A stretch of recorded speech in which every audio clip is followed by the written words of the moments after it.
রাত 1টা। কলকাতার শিয়ালদহ স্টেশন প্রায় ফাঁকা। প্ল্যাটফর্মের বাতিগুলো কাঁপছে, যেন আলো এখানে থাকতে ভয় পাচ্ছে। রাহাত অফিস থেকে দেরি করে ফিরছিল। আজ শেষ লোকাল ট্রেনটা মিস করলে বাড়ি ফেরা অসম্ভব। স্টেশনে ঢুকেই সে থেমে গেল। পুরো প্ল্যাটফর্মে মাত্র 4-5 জন মানুষ দাঁড়িয়ে আছে, কিন্তু অদ্ভুত একটা নীরবতা। কেউ কথা বলছে না, কেউ নড়ছে না। হঠাৎ লাউড স্পিকারে ভাঙা গলায় ঘোষণা ভেসে এলো, শেষ ট্রেন প্ল্যাটফর্ম 4-এ আসছে। রাহাত দৌড় দিল। ট্রেনটা ধীরে ধীরে প্ল্যাটফর্মে ঢুকল, কিন্তু অদ্ভুত ব্যাপার, ট্রেনের হেডলাইট জ্বলছে না। রাহাত কিছু না ভেবেই উঠে পড়ল। বগিটা প্রায় ফাঁকা।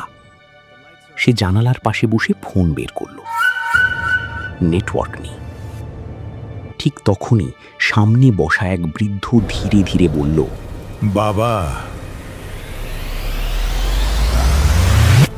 তুমি কি নতুন? রাহাত চমকে তাকালো। বৃদ্ধ হালকা হাসল। এই ট্রেনে নতুন যাত্রীদের সব সময় ভয় লাগে। রাহাত হেসে বলল, ভয় কেন লাগবে?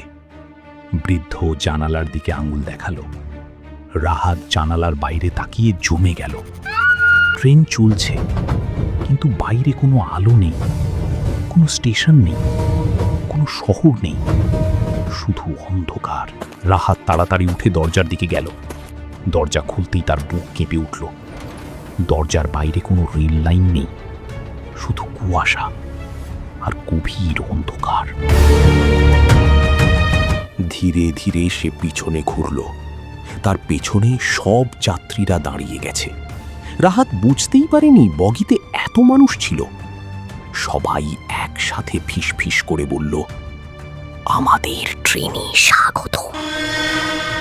রাহাত কাঁপতে কাঁপতে বলল, এই ট্রেন কোথায় যাচ্ছে? বৃদ্ধ ধীরে ধীরে উঠে দাঁড়ালো। তার কানের কাছে মুখ নিয়ে ফিসফিস করে বলল, যেখানে শেষ ট্রেন যায় সেখান থেকে কেউ ফিরে না। ঠিক তখনই ট্রেনের সব লাইট নিভে গেল। অন্ধকার। পরদিন সকালে খবরের কাগজে ছোট্ট একটা খবর বের হলো। গত রাতে এক যুবক নিখোঁজ। শেষবার তাকে শিয়ালদহ স্টেশনে দেখা গেছে। আর স্টেশনের সিসিটিভি ফুটেজে দেখা গেল রাহাত প্ল্যাটফর্মে দাঁড়িয়ে আছে, কিন্তু কোনো ট্রেন কখনো আসেনি। আপনারা কেউ কোনো দিন গভীর রাত্রে শিয়ালদা স্টেশন থেকে বাড়ি ফিরেছেন? কমেন্ট করে অবশ্যই জানাবেন।